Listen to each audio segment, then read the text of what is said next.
सेहतमंद फसल अच्छी पैदावार की ज़ामन है। फसल सेहतमंद होगी तो किसान को मुनाफा ज्यादा आएगा।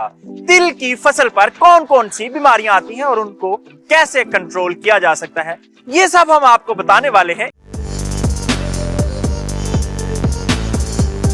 पाकिस्तान में अभी तक सिर्फ 4.5 लाख एकड़ पर तिल काश्त किया जा रहा है, जो इंतहाई कम है। पाकिस्तानी किसान अभी तक तिल की काश्त के हवाले से कंफ्यूजन का शिकार हैं। तिल की काश्त पर फी एकड़ कितने अखराजात आते हैं, कितनी आमदनी है और किसान को मुनाफा कितना मिलता है। इसके अलावा किसान ये भी सोचता है कि तिल काश्त करके फरोख्त कहाँ किए जाएंगे और मिडल मैन बीच में कैसे माइनस किया जाए। आइए आपको तफसील बताते हैं।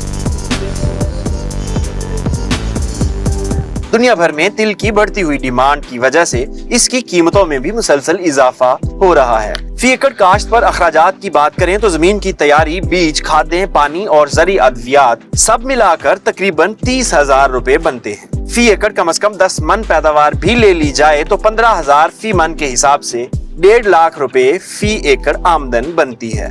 अखराजात निकालने के बाद किसान सिर्फ 100 दिन में 1.25 लाख रुपए तक फी एकड़ कमा सकते हैं। किसानों के लिए खुशी की बात यह है कि गुज़श्ता साल से चाइना में पाकिस्तानी तिलों की एक्सपोर्ट शुरू हो चुकी है और किसान बराह रास्त चीनी कंपनी को तिल फरोख्त कर सकते हैं, यानी तिल की सेल से मिडलमैन भी फारिग। फसल सेहतमंद होगी तो अच्छी पैदावार आएगी। तिल एक हसास फसल है जिसको बीमारियों से कंट्रोल करना इंतहाई जरूरी है। इस वक्त हमारे साथ doctor Rizwan, senior scientific officer मौजूद है। उनसे पूछते हैं कि तिल की फसल को कौन सी बीमारी किस वक्त आती है और उसका क्या इलाज है। अस्सलाम वालेकुम। वालेकुम सलाम। अच्छा सर, इस तरह है कि तिल की मेन 3 बीमारियां हैं जो तिल को ज़्यादा नुकसान पहुंचाती हैं।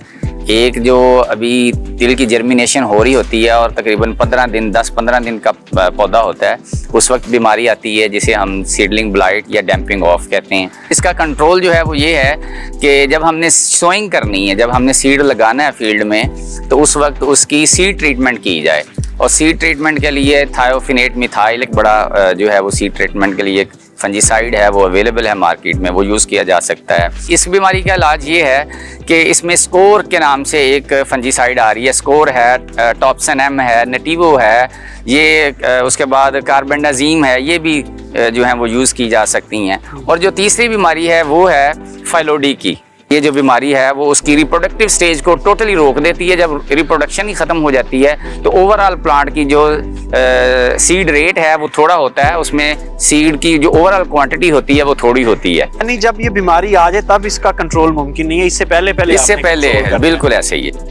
यानी किसी भी स्टेज के ऊपर आपने जो आपकी मुख्तलिफ इक़साम की हशात हैं उनको उनकी तादाद नहीं बढ़ने देनी ताकि आपका पौधा सेहतमंद रहे। बिल्कुल ऐसे। क्योंकि जब ये स्टेज आ गई तो फिर उस पर कंट्रोल नामुमकिन है, किसान के हाथ में कुछ नहीं आएगा। जी किसान भाइयों, आपने देखा कि मुख्तलिफ जो बीमारियां हैं उनको किस तरह कंट्रोल करना है, और अगर आप इन बीमारियों को कंट्रोल करेंगे तब ही आप तिल की अच्छी पैदावार ले सकते हैं, वरना गुज़श्ता सालों की तरह 5-6 मन फी एकड़ पर ही गुजारा करना पड़ेगा। आज के प्रोग्राम में आपको तिल की फी एकड़ प्रॉफिट एंड लॉस स्टेटमेंट के बारे में बताया गया। अगले प्रोग्राम में आपको बताएंगे कि पाकिस्तान में कौन कौन से बीज दस्तयाब हैं जिनसे अच्छी पैदावार आ सकती है, और आपको लिए चलेंगे एक बार फिर ऑयल सर्च इंस्टीट्यूट के डायरेक्टरेट में, और वहां हम माहिरीन से जानने की कोशिश करेंगे कि किसानों को बीज के इंतखाब में किन किन बातों का ख्याल रखना चाहिए और कौन कौन सी गवर्नमेंट से अप्रूव्ड वेराइटीज़ हैं जो अच्छी पैदावार दे सकती हैं।